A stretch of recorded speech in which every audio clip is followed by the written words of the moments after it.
Hello दोस्तों, रीता's family kitchen में आपका स्वागत है। आज हम बनाएंगे हेल्दी वेज मोमोज जो कि बहुत ही टेस्टी होता है। तो चलिए बनाते हैं। इस रेसिपी को बनाने के लिए हमें चाहिए 1 कटोरा सूजी, 1 कटोरी आटा, थोड़े से नमक स्वाद अनुसार, इसमें जाएंगे 2 टेबलस्पून ऑयल। अब इसमें जाएगा थोड़ा सा पानी। पानी की मदद से अब हमें आटे को गूंदना है इस तरीके से। ये देखिए,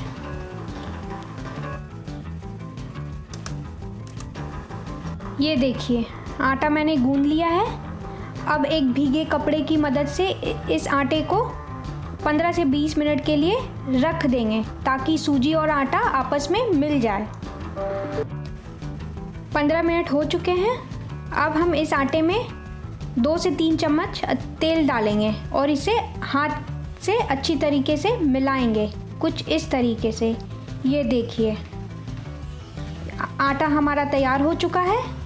अब हम एक पैन में 2 से 3 बड़े चम्मच तेल डालेंगे। उसके बाद 2 कटे टमाटर,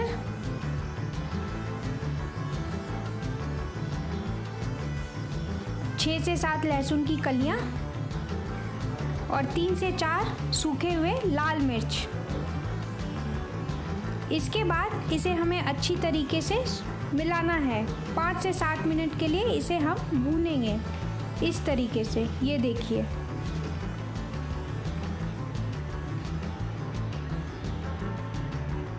अब हम नमक डालेंगे स्वाद अनुसार। इसे फिर से मिलाएंगे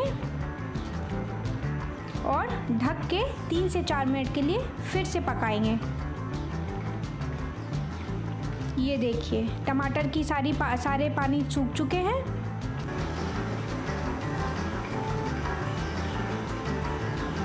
अब हम इसे ठंडा करके चटनी पीस लेंगे इसकी इस तरीके से। आपको इसमें भुने हुए तिल भी डालने पड़ेंगे। ये देखिए मेरे चटनी तैयार हो चुके हैं। अब मैं एक बोल में पनीर लूँगी जिसमें बारीक कटे हुए गाजर, बारीक कटे हुए बंद गोभी, बारीक कटे हुए प्याज, अदरक लहसुन बारीक कटा हुआ, थोड़ा सा धनिया, नमक स्वाद अनुसार और गरम तेल डालेंगे 3 से 4 टेबलस्पून ताकि मोमोज हमारा जूसी बने। ये देखिए अब हम इसे अच्छी तरीके से मिक्स कर लेंगे। ये देखिए मिक्स कर लिया है इस तरीके से। हमारा फिलिंग भी तैयार हो गया है,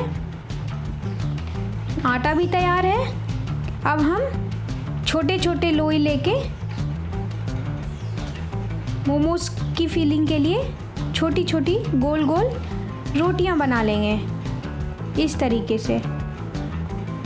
ये देखिए अब हम इसमें फिलिंग भरेंगे कुछ इस तरीके से। ध्यान रखें ज़्यादा फिलिंग ना डालें वरना मोमोज फट जाएंगे स्टीम करते वक्त। अब हम इसे इस तरीके से प्लीट्स बैठाएंगे। ये देखिए पहले दाएं फिर बाएं फिर दाएं फिर बाएं। ये देखिए है ना बहुत इजी। ये देखिए दोस्तों ये हमारा तैयार हो चुका है स्टीम करने के लिए। ये देखिए कितना खूबसूरत लग रहा है। ध्यान रखें रोटियां की शीट एकदम पतली होनी चाहिए। हम फिर से फिलिंग डालेंगे और इसी तरीके से सारे मोमोज को फिल कर लेंगे ताकि हम एक साथ उसे स्टीम कर सके इस तरीके से। ये देखिए हम सेम प्रोसेस सारे मोमोज के लिए रिपीट करेंगे और फिल कर लेंगे। ये देखिए इस तरीके से। अब हम एक पैन लेंगे, पैन में थोड़ा सा पानी डालेंगे और इसे बॉईल होने के लिए 5 से 7 मिनट हाई फ्लेम पे छोड़ देंगे। पानी मेरा बॉईल हो चुका है, उस पर एक स्टैंड डालेंगे। ये बाज़ार में ईज़िली मिल जाता है ये प्लेट जिसमें छेद है। इसके बाद इसमें हम बंद गोभी के पत्ते डालेंगे ताकि रेस्टोरेंट वाले फ्लेवर आ सके। ये देखिए, अब हम फिल किए हुए मोमोज इसके ऊपर स्टीम होने के लिए रख देंगे इस तरीके से। ये देखिए, और एक ब्रश की मदद से इसके ऊपर ऑयल लगाएंगे ताकि ये स्टीम होने पर सूखे ना, इस तरीके से। ये देखिए, अब मीडियम फ्लेम में 15 से 20 मिनट के लिए हमें स्टीम करना है दोस्तों। हमारा मोमोज तैयार हो चुका है और कुछ इस तरीके से आपको दिखेगा, है ना लाजवाब। घर पे बने हेल्दी मोमोज तैयार हैं। अगर आपको मेरी रेसिपी पसंद आए तो प्लीज़ लाइक और कमेंट करें और मेरे चैनल को सब्सक्राइब करें और प्लीज़ बेल आइकन दबाना ना भूलें। Thank you.